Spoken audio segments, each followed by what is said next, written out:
नमस्कार बच्चों। आज बीए तृतीय वर्ष की प्रथम प्रश्न पत्र की कक्षा में हम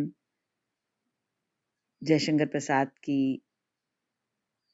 कामायनी का श्रद्धा सर्ग जो हमारे पाठ्यक्रम में है उसी के आगे के अंशों की व्याख्या करेंगे।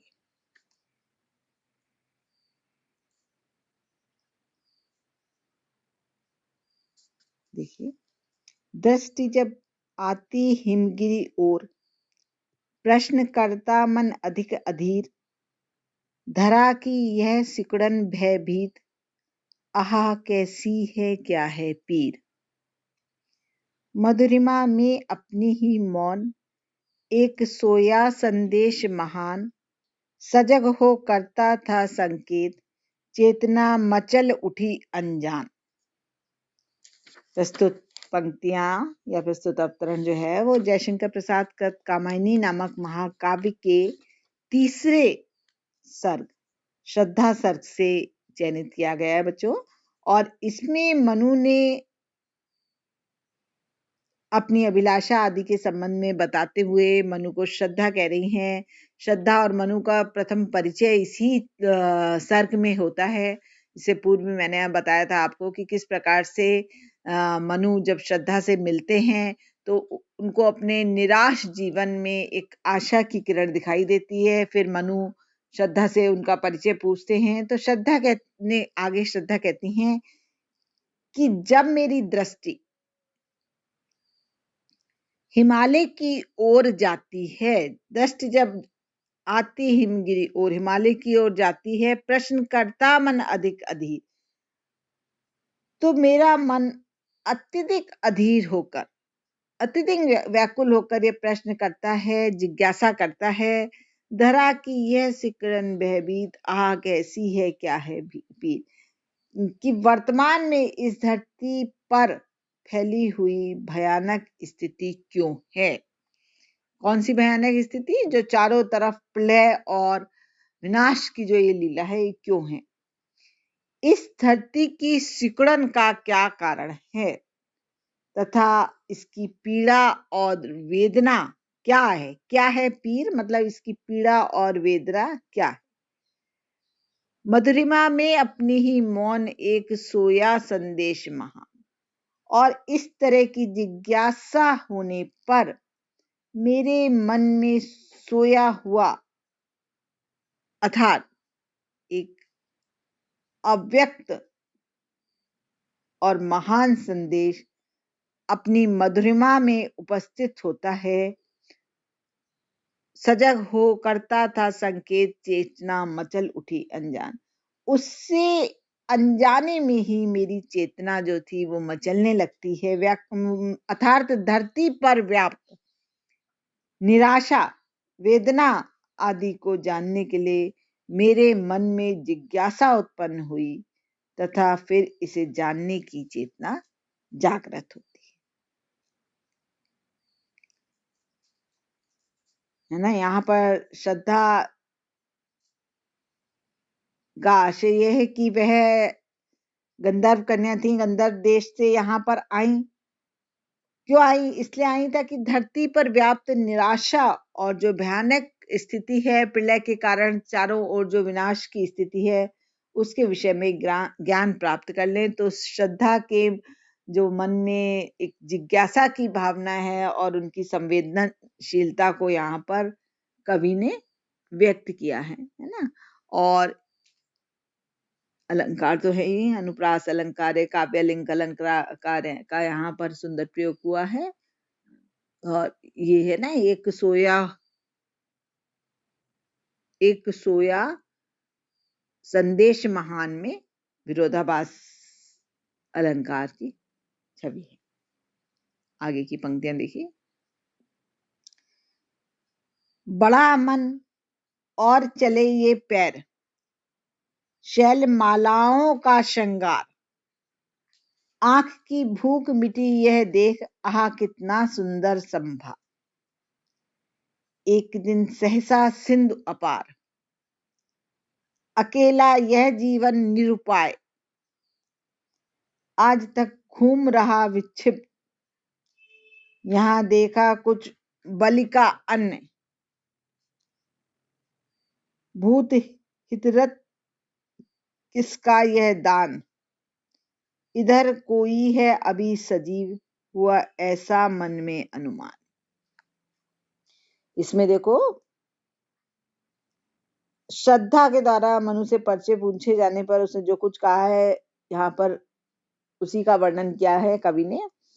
तो बड़ा मन और चले ये पैर, वो रमणी कहती है कि जो ही मेरे मन में हिमालय के मौन सौंदर्य में विद्यमान जो गुप्त संदेश था, उसको जानने की उत्सुकता जागृत हुई, तो ही चले ये पैर, तो ही मेरे चरण आगे की ओर बढ़ गए। मतलब मैं आगे की ओर चलने लगी। मन की जिज्ञासा को शांत करने के लिए, मन में उत्पन्न जिज्ञासा के लिए मैं निरंतर आगे बढ़ती चली गई। इस प्रकार वो सुंदरी पर्वत श्रृंखलाओं में अनेक मनोहर दृश्यों को देख मेरे नेत्रों की प्यास बुझ गई। आंख की भूख मिटी ये देख, आह कितना सुंदर संभार, संभार कहते हैं सुंदर साज सज्जा या भंडार को। तो मेरे मन में इस प्रकार जो सुंदर दृश्य थे, उनको देखकर मेरे नेत्रों की प्यास बुझ गई और मैं इसी निष्कर्ष पर पहुंच गई कि यह पर्वत अपार वैभवशाली है तथा उसकी साज सज्जा भी मनोहारिणी है, मन को प्रसन्न करने वाली है। एक दिन सहसा सिंधु अपार लगा टकराने नगतल शुद्ध, और एक दिन अचानक इसी हिमालय पर्वत के नीचे अपार सागर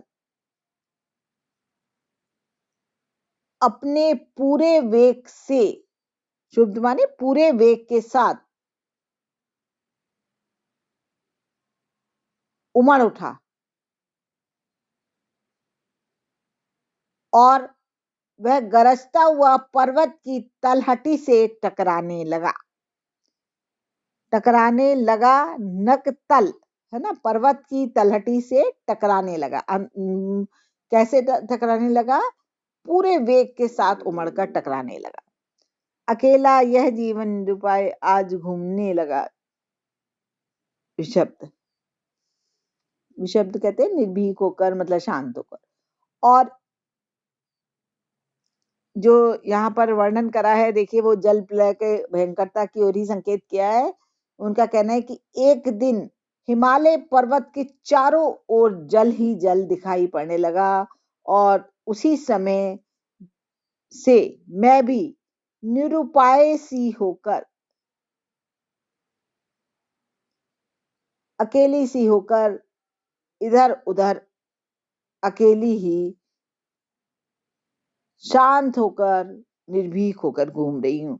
क्यों? क्योंकि कोई भी नहीं है, चारों ओर जल ही जल है, विनाश ही विनाश है। और उस मेरे मन में एक जिज्ञासा है ये जानने की कि ये सब क्या हो गया है। इसी को जानने के लिए मैं निरंतर यहाँ पर अकेली भटक रही हूँ।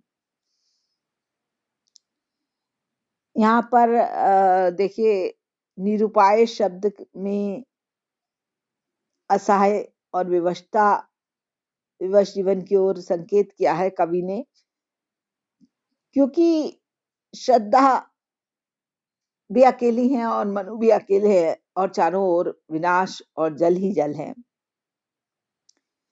तो इस प्रकार से एकाकी और निरुपाय होकर भी वो साहसी बाला के रूप में मनु के समक्ष उपस्थित हुई है। यहाँ पर उसी का वर्णन है। आगे देखो, और यहाँ देखा कुछ बलि का अन्न, और वह जो सुंदरी है वह मनु से कहती है कि अकेले घूमते घूमते मैं इस ओर निकल आई और मैंने यहाँ पास ही यज्ञ से बचा हुआ कुछ अन्न देखा ना। बलि का अन्न मतलब यज्ञ में बचा हुआ कुछ खाद्य सामग्री को देखा। भूत हित रत, भूत हित रत प्राणियों के कल्याण में लगे हुए है ना। तथा मुझे ये अनुमान से होने लगा कि प्राणियों के हित साधन में तत्पर कोई ना कोई प्राणी अवश्य जीवित बचा है। इधर कोई है अभी सजीव हुआ, ऐसा मन में अनुमान। इस प्रकार मुझे विश्वास हो गया कि जल प्रलय के पश्चात मेरे समान कोई दूसरा प्राणी भी जीवित बच रहा है, अन्यथा यह अन्न यहाँ ना दिखाई देता है ना। तो इसमें ये स्पष्ट करा है कवि ने कि जैसे वैदिक संस्कृति में दैनिक भोजन से पूर्व अन्न का कुछ अंश जीवों तथा वैश्य देव के निमित्त द्वार के निकट बाहर रख दिया जाता है और उसे ही बलि का अन्न बताया गया है। श्रद्धा उसे देखकर ही मनु के समीप आई है और लाक्षणिक शब्दावली का यहाँ पर सुंदर प्रयोग किया गया है। अनुप्रास, काव्यलिंग आदि अलंकार हैं। तो ये कुछ अंशों की आज हमने व्याख्या करी है बच्चों। आगे के जो अवतरण है उनकी व्याख्या अगले व्याख्यान में करी जाएगी। धन्यवाद बच्चों, आज का व्याख्यान हम यहीं समाप्त करते हैं। धन्यवाद।